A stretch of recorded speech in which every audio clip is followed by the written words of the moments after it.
matchups at the Division One level, and we're going to start with the women. Now, obviously, I don't know if this was lobbying. Not that anyone had to. Jackson State surely made a case that no one could really deny. But fortunately, for Jackson State, because we've been disappointed in the past, where we thought they were deserving of a much higher seed, obviously than the 16 or 15 seed. But they got a 14 seed and will face UConn. And gentlemen, what are your thoughts about this matchup? I think JSU has a chance to make the game close, not because I'm wearing this hat, but simply because Jackson State has played historically. No, y'all laughing, but it's true. But Jackson State has historically played tough against non-conference Power 5 schools like UConn. They beat St. John this season. They also play a Miami team that made the tournament last year pretty tough in Miami. And also, when they in tournament last time against LSU, they nearly won that game in Baton Rouge. And also, UConn is going to be without several players. They only have 7 or 8 available players for this first round matchup against Jackson State. So I think while they're going to be favored, and Gino Auriemma is a legend in the women's game as far as coaching goes, and Paige Beckers is one of the best players in the sport. I mean, Jackson State, they got some tough, gritty people on their side too. Tamika Reed's obviously a great head coach in her own right. Maya Crump is a hell of a defender, and I think she's going to give Paige Beckers everything that she wants in that matchup.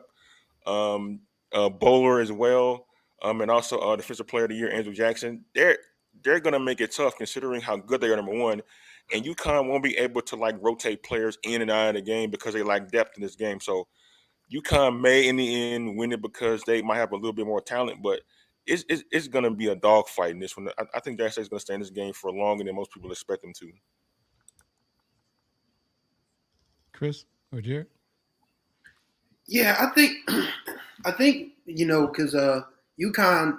I mean, obviously having Paige Beckers and Aaliyah Edwards, who's also a really good player, helps Gino Auriemma's cause. But they'll be without Azzy Fudd as well. They lost another player this week to an ACL tear in the Big East tournament. So this is a wounded UConn team. But the old saying goes, the most dangerous animal in this world is a wounded one. So, Gino Auriemma, he doesn't need much reason to play, play the victim, as it were. But this Jackson State team is really good. Imagine how much better they'd be if they had Daphne White. Of course, we all know Daphne got hurt earlier this year. We wish her the best in her recovery. But if they had Daphne White, I would be very confident in Jackson State winning this game. I still like their chances to make UConn sweat. But if they had Daphne White, I'd probably pick them to win. But overall, it's just going to be a matter of, if Bowler, if Avent, and the other players can, match Beckers offensively because, Paige is going to, they call her Paige Buckets for a reason. She's going to fire them up. She's not a Caitlin Clark level player, but she's pretty doggone close. So they got to find a way to slow her down.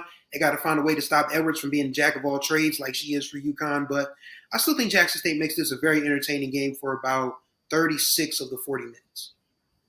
Wow. So you think it'll go pretty much down to the wire? Yeah, I think it'll be like it was when they played LSU because, that LSU team, they probably should have won that game. But, this UConn team, even though they're only going to go about 7, 8, 9 deep, their 7, 8, 9 beats most other teams 7, 8, 9. So, yeah, I think Jackson State will make them sweat, but I think UConn pulls it out. Jared? Anybody that thinks that Jackson State has an advantage with UConn not having a short lineup rotation, you don't know the coach that they have on their sideline. So pump the brakes on Jackson State may have the advantage in this one because we still need to stay locked in on the task at hand, which is going out there and doing the job. We cannot go out there and be inconsistent and have a slow start because UConn will pounce. They have a lethal scorer in Paige Beckers who can still be good enough to give that team the win, even if whether they have Aaliyah Edwards or not. So let's pump the brakes on Jackson State may having an advantage and potentially winning this game. I think they will make this a good. They will make this a game.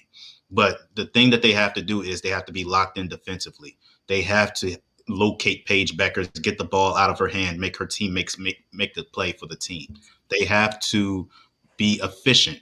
They need to make the right play. Do not gamble. This is not the time where you gamble. This is the time where you make the right play and take what the defense gives you. This is not the time to try to force anything. I think they need to get off to a fast start and they need to coast. They cannot afford to play from behind against this UConn team. This is the game where Tamika Reed stamps her legacy as one of the great college basketball coaches in women's basketball. She has a chance to stamp her legacy as one of the greats in not just HBCU basketball, but in women's basketball in general. And I like their chances of making this a game, but we'll see how it plays out. You know what's fascinating? You mentioned what Tamika Reed has done for the time that she's been at Jackson State, and the thing is, you're saying that she could go down as one of the all-time greats, and the thing is that she's a relatively young person. I mean, she's really young. Just think of when you put in consideration what she's doing right now. Just think what she could potentially do, say, over the next 5-10 years at this particular clip. I mean, what she's doing right now is just something that you just don't see or hear about all the time.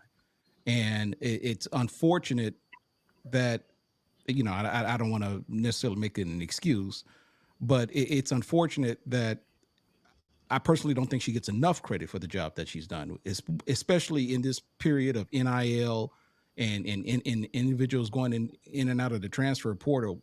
For her to constantly be able to continue to win games and to win tournaments at this clip is beyond believable. So I personally think that the key for Jackson State going into this is it's all about how they start. If they can keep up with them scoring wise, if they can get some key crucial stops on defense early on, it can make for an interesting game later on down the stretch, because I think there is something to be said for the fact that UConn doesn't really have the depth that might otherwise prove a different case.